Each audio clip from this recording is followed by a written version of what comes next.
오늘 말씀은 고린도후서 1장 1절에서 11절까지의 말씀입니다. 하나님의 뜻으로 말미암아 그리스도 예수의 사도된 바울과 형제 디모데는 고린도에 있는 하나님의 교회와 또 온 아가야에 있는 모든 성도에게 하나님 우리 아버지와 주 예수 그리스도로부터 은혜와 평강이 있기를 원하노라. 찬송하리로다. 그는 우리 주 예수 그리스도의 하나님이시요 자비의 아버지시요 모든 위로의 하나님이시며 우리의 모든 환난 중에서 우리를 위로하사 우리로 하여금 하나님께 받는 위로로서 모든 환난 중에 있는 자들을 능히 위로하게 하시는 이시로다. 그리스도의 고난이 우리에게 넘친 것 같이 우리가 받는 위로도 그리스도로 말미암아 넘치는도다.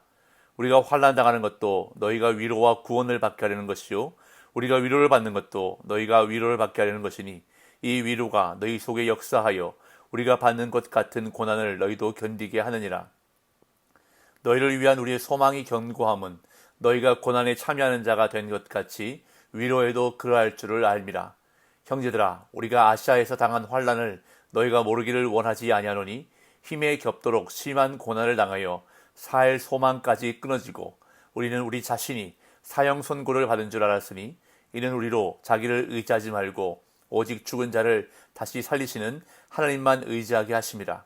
그가 이같이 큰 사망에서 우리를 건지셨고 또 건지실 것이며 이후에도 건지시기를 그에게 바라노라. 너희도 우리를 위하여 간구함으로 도우라. 이는 우리가 많은 사람의 기도로 얻은 은사로 말미암아 많은 사람이 우리를 위하여 감사하게 하려 함이라. 아멘. 고린도후서는 사도 바울이 고린도 교회를 향해 쓴 편지입니다.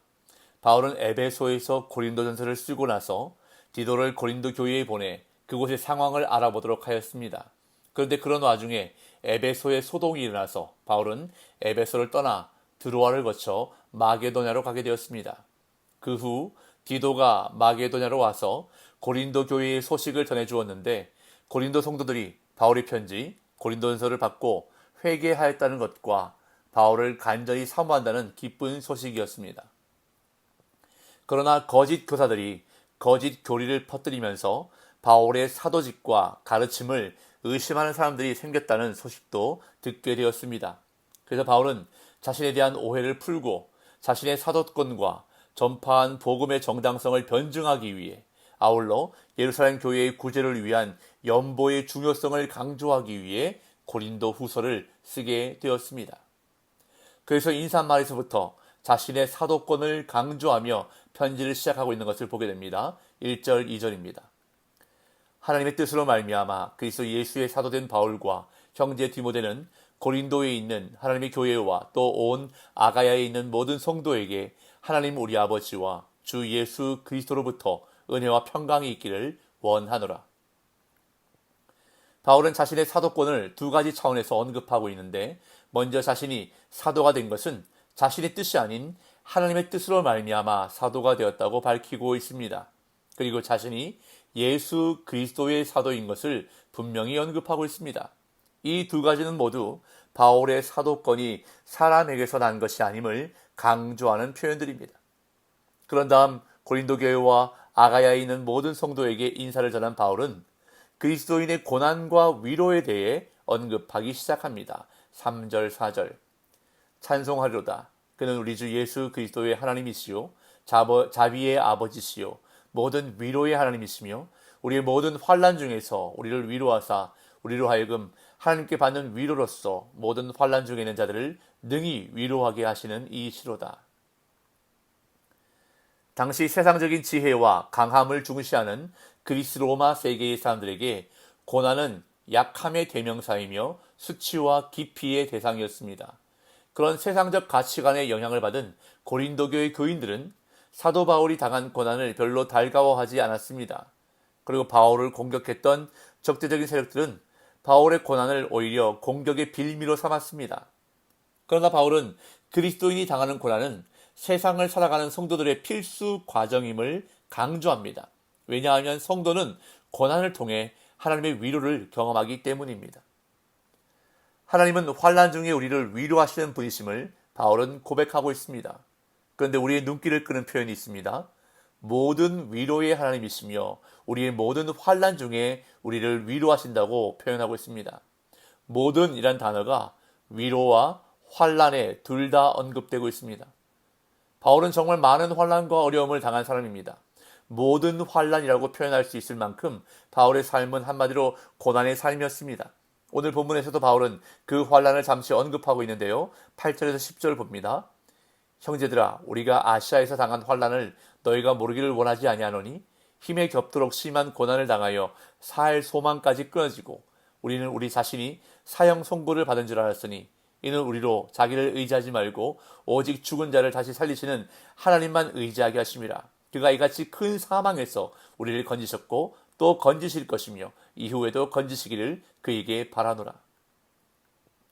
자, 여기서 바울이 자신의 고난을 언급하고 있는 표현들을 보십시오. 힘에 겹도록 심한 고난을 당하여 살 소망까지 끊어지고, 구체적으로 어떠한 고난이었는지는 알 수 없으나 힘에 겹도록, 즉 자신의 힘으로 감당하지 못할 만큼 극심한 수준의 고난이었고 살 소망까지 끊어지고 또한 살아남기를 단념해야 할 만큼 심각한 상황의 고난임을 바울은 말하고 있습니다. 그런데 고난의 강도가 점점 더 강해집니다.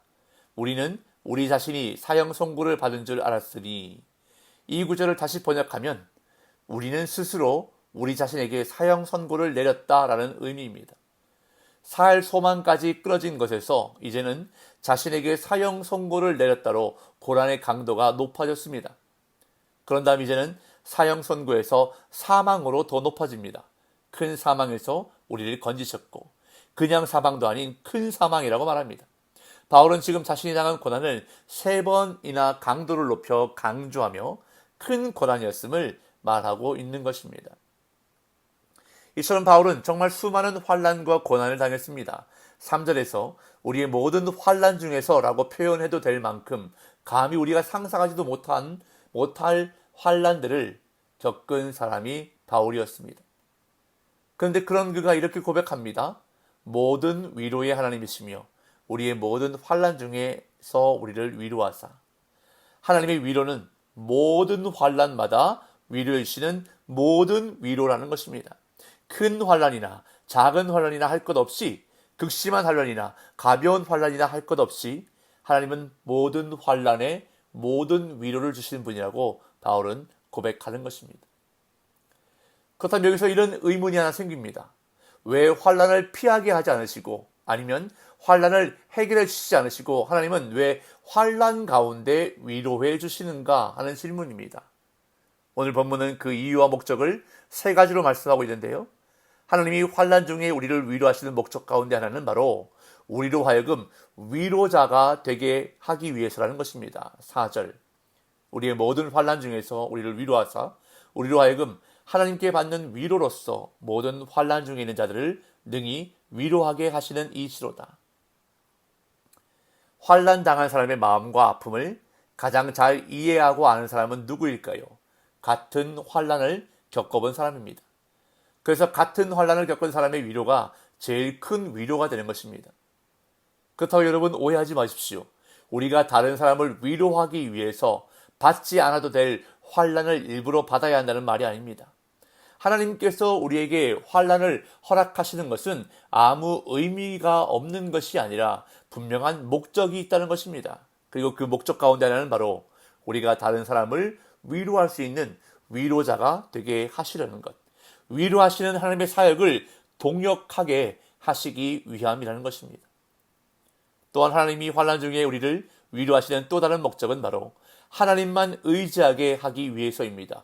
9절 10절, 우리는 우리 자신이 사형 선고를 받은 줄 알았으니 이는 우리로 자기를 의지하지 말고 오직 죽은 자를 다시 살리시는 하나님만 의지하게 하심이라. 그가 이같이 큰 사망에서 우리를 건지셨고 또 건지실 것이며 이후에도 건지시기를 그에게 바라노라. 하나님이 성도에게 환난을 허락하시는 이유는 그 환난을 통해서 믿음의 사람이 되게 하시려는 뜻이 있다는 것입니다. 우리의 믿음을 더 좋은 믿음 되게 하시려고, 우리의 믿음을 성장시키시려고 우리에게 환난을 허락하신다는 것입니다. 자신에게 사형 선고를 내릴 만큼의 죽음과 같은 환난 가운데 하나님은 바울을 위로해 주심으로 바울로 하여금 죽은 자를 다시 살리시는 하나님을 의지하게 하셨다는 것입니다. 결국 그 믿음이 죽음 같은 환난에서 바울을 건지셨고 또한 지금도 건지실 것이고 앞으로도 건져주시기를 믿는 믿음의 사람이 되었다고 바울은 고백하고 있는 것입니다. 그리고 우리로 하여금 환난을 잘 견디게 하기 위해서 하나님은 환난 중에 우리를 위로하십니다. 6절 우리가 환난 당하는 것도 너희가 위로와 구원을 받게 하려는 것이요 우리가 위로를 받는 것도 너희가 위로를 받게 하려는 것이니 이 위로가 너희 속에 역사하여 우리가 받는 것 같은 고난을 너희도 견디게 하느니라. 위로는 환난을 견디게 하는 능력입니다. 바울은 이 위로가 너희 속에 역사하여 고난을 견디게 한다고 말씀하고 있습니다. 하나님의 위로는 능력이 있는데 그 능력은 바로 견딤의 능력이라는 것입니다. 고난을 견디게 하는 능력이 있다는 것입니다. 살 소망까지 끊어지게 할 만큼의 고난이라 할지라도 자신에게 사형 선고를 내릴 만큼의 환난이라 할지라도 견뎌낼 수 있는 능력이 있다는 것입니다. 바로 하나님이 주시는 위로에 견딤의 능력이 있다는 것입니다. 그러기 위해서는 하나님께 기도해야 합니다. 견딜 수 있는 능력, 위로의 능력을 하나님께 구해야 합니다. 그래서 오늘 본문은 이렇게 마무리됩니다. 11절 너희도 우리를 위하여 간구함으로 도우라. 이는 우리가 많은 사람의 기도로 얻은 은사로 말미암아 많은 사람이 우리를 위하여 감사하게 하려 함이라. 하나님은 우리가 기도할 때마다 은혜를 베풀어 주실 것입니다. 때로는 말씀을 통해, 때로는 찬양을 통해, 때로는 사람을 통해 모든 위로의 하나님은 우리에게 위로해 주실 줄로 믿습니다. 오늘도 모든 위로의 하나님만 바라보며 기도하는 저와 여러분들 되시기를 간절히 소망합니다. 그래서 하나님이 주시는 놀라운 위로의 능력으로 잘 견디고 이겨내는 저와 여러분들 되시기를 예수님의 이름으로 축복합니다.